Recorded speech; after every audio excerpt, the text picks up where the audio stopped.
Good evening. In a few days, I will lay down my official responsibilities in this office to take up once more the only title in our democracy superior to that of President, the title of citizen. Of Vice President Mondale, my cabinet, and the hundreds of others who have served with me during the last 4 years, I wish to say now publicly what I have said in private. I thank them for the dedication and competence they've brought to the service of our country. But I owe my deepest thanks to you, to the American people, because you gave me this extraordinary opportunity to serve. We've faced great challenges together, and we know that future problems will also be difficult. But I'm now more convinced than ever that the United States, better than any other country, can meet successfully whatever the future might bring. These last 4 years have made me more certain than ever of the inner strength of our country, the unchanging value of our principles and ideals, the stability of our political system, the ingenuity and the decency of our people. Tonight, I would like first to say a few words about this most special office, the Presidency of the United States. This is at once the most powerful office in the world and among the most severely constrained by law and custom.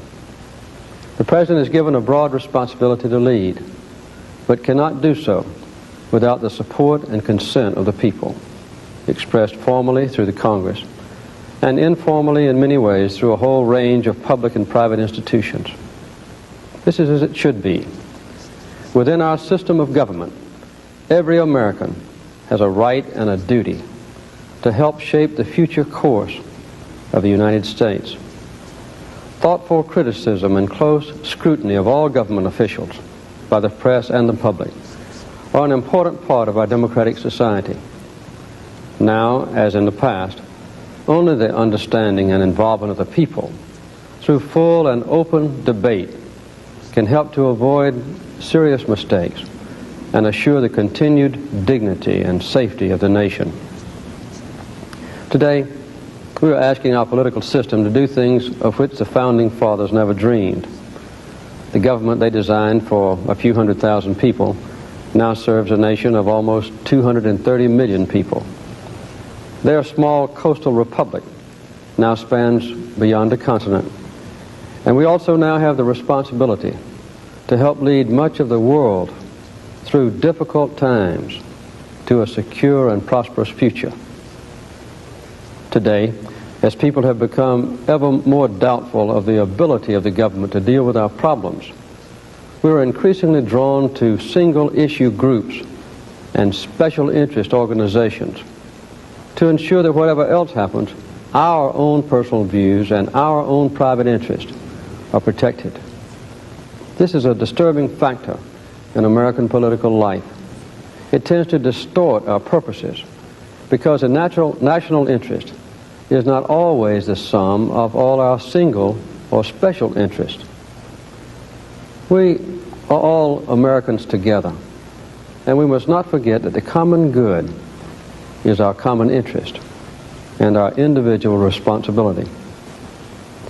Because of the fragmented pressures of these special interests, it's very important that the office of the President be a strong one, and that its constitutional authority be preserved. The President is the only elected official charged with the primary responsibility of representing all the people.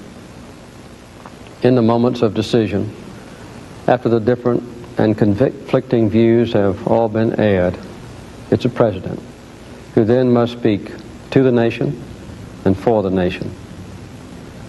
I understand, after 4 years in this office, as few others can, how formidable is the task the new President-elect is about to undertake. And to the very limits of conscience and conviction, I pledge to support him in that task. I wish him success and Godspeed.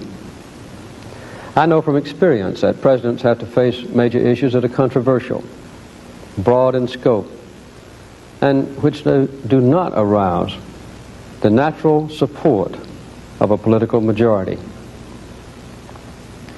For a few minutes now, I want to lay aside my role as leader of one nation and speak to you as a fellow citizen of the world about three issues, three difficult issues: the threat of nuclear destruction, our stewardship of the physical resources of our planet, and the preeminence of the basic rights of human beings. It's now been 35 years since the first atomic bomb fell on Hiroshima. The great majority of the world's people cannot remember a time when the nuclear shadow did not hang over the earth.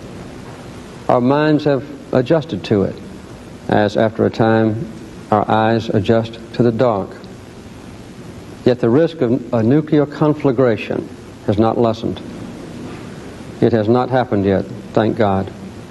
But that can give us little comfort, for it only has to happen once. The danger is becoming greater. As the arsenals of the superpowers grow in size and sophistication, and as other governments, perhaps even in the future dozens of governments, acquire these weapons, it may only be a matter of time before madness, desperation, greed, or miscalculation lets loose this terrible force. In an all-out nuclear war, more destructive power than in all of World War II would be unleashed every second. During the long afternoon it would take for all the missiles and bombs to fall. A World War II every second. More people killed in the first few hours than in all the wars of history put together. The survivors, if any, would live in despair amid the poisoned ruins of a civilization that had committed suicide. National weakness, real or perceived, can tempt aggression and thus cause war. That's why the United States can never neglect its military strength. We must and we will remain strong. But with equal determination, the United States and all countries must find ways to control and to reduce the horrifying danger that is posed by the enormous world stockpiles of nuclear arms. This has been a concern of every American president since the moment we first saw what these weapons could do. Our leaders will require our understanding and our support as they grapple with this difficult but crucial challenge. There is no disagreement on the goals or the basic approach to controlling this enormous destructive force. The answer lies not just in the attitudes or the actions of world leaders, but in the concern and the demands of all of us as we continue our struggle to preserve the peace. Nuclear weapons are an expression of one side of our human character, but there's another side. The same rocket technology that delivers nuclear warheads has also taken us peacefully into space. From that perspective, we see our Earth as it really is, a small and fragile and beautiful blue globe, the only home we have. We see no barriers of race or religion or country. We see the essential unity of our species and our planet. And with faith and common sense, that bright vision will ultimately prevail. Another major challenge, therefore, is to protect the quality of this world within which we live. The shadows that fall across the future are cast not only by the kinds of weapons we've built, but by the kind of world we will either nourish or neglect. There are real and growing dangers to our simple and our most precious possessions: the air we breathe, the water we drink, and the land which sustains us. The rapid depletion of irreplaceable minerals, the erosion of topsoil, the destruction of beauty, the blight of pollution, the demands of increasing billions of people, all combine to create problems which are easy to observe and predict, but difficult to resolve. If we do not act, the world of the year 2000 will be much less able to sustain life than it is now. But there's no reason for despair. Acknowledging the physical realities of our planet does not mean a dismal future of endless sacrifice. In fact, acknowledging these realities is the first step in dealing with them. We can meet the resource problems of the world: water, food, minerals, farmlands, forests, overpopulation, pollution, if we tackle them with courage and foresight.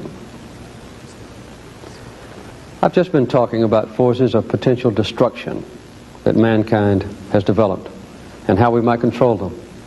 It's equally important that we remember the beneficial forces that we have evolved over the ages and how to hold fast to them. One of those constructive forces is the enhancement of individual human freedoms through the strengthening of democracy and the fight against deprivation, torture, terrorism, and the persecution of people throughout the world. The struggle for human rights overrides all differences of color or nation or language. Those who hunger for freedom, who thirst for human dignity, and who suffer for the sake of justice, they are the patriots of this cause. I believe with all my heart that America must always stand for these basic human rights at home and abroad. That is both our history and our destiny. America did not invent human rights. In a very real sense, it's the other way around. Human rights invented America. Ours was the first nation in the history of the world to be founded explicitly on such an idea. Our social and political progress has been based on one fundamental principle: the value and importance of the individual.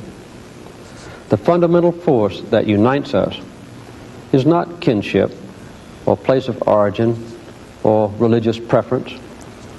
The love of liberty is a common blood that flows in our American veins. The battle for human rights at home and abroad is far from over. We should never be surprised nor discouraged because the impact of our efforts has had and will always have varied results. Rather, we should take pride that the ideals which gave birth to our nation still inspire the hopes of oppressed people around the world. We have no cause for self-righteousness or complacency, but we have every reason to persevere, both within our own country and beyond our borders. If we are to serve as a beacon for human rights, we must continue to perfect here at home the rights and the values which we espouse around the world: a decent education for our children, adequate medical care for all Americans, an end to discrimination against minorities and women, a job for all those able to work, and freedom from injustice and religious intolerance. We live in a time of transition, an uneasy era, which is likely to endure for the rest of this century. It will be a period of tensions, both within nations and between nations, of competition for scarce resources, of social, political, and economic stresses and strains. During this period, we may be tempted to abandon some of the time-honored principles and commitments which have been proven during the difficult times of past generations. We must never yield to this temptation. Our American values are not luxuries, but necessities. Not the salt in our bread, but the bread itself. Our common vision of a free and just society is our greatest source of cohesion at home and strength abroad, greater even than the bounty of our material blessings. Remember these words. We hold these truths to be self-evident, that all men are created equal, that they are endowed by their Creator with certain inalienable rights, that among these are life, liberty, and the pursuit of happiness. This vision still grips the imagination of the world, but we know that democracy is always an unfinished creation. Each generation must renew its foundations. Each generation must rediscover the meaning of this hallowed vision in the light of its own modern challenges. For this generation, ours, life is nuclear survival. Liberty is human rights. The pursuit of happiness is a planet whose resources are devoted to the physical and spiritual nourishment of its inhabitants. During the next few days, I will work hard to make sure that the transition from myself to the next president is a good one, that the American people are served well. And I will continue, as I have the last 14 months, to work hard and to pray for the lives and the well-being of the American hostages held in Iran. I can't predict yet what will happen, but I hope you will join me in my constant prayer for their freedom. As I return home to the South, where I was born and raised, I look forward to the opportunity to reflect and further to assess, I hope with accuracy, the circumstances of our times. I intend to give our new president my support, and I intend to work as a citizen, as I've worked here in this office as president, for the values this nation was founded to secure. Again, from the bottom of my heart, I want to express to you the gratitude I feel. Thank you, fellow citizens, and farewell.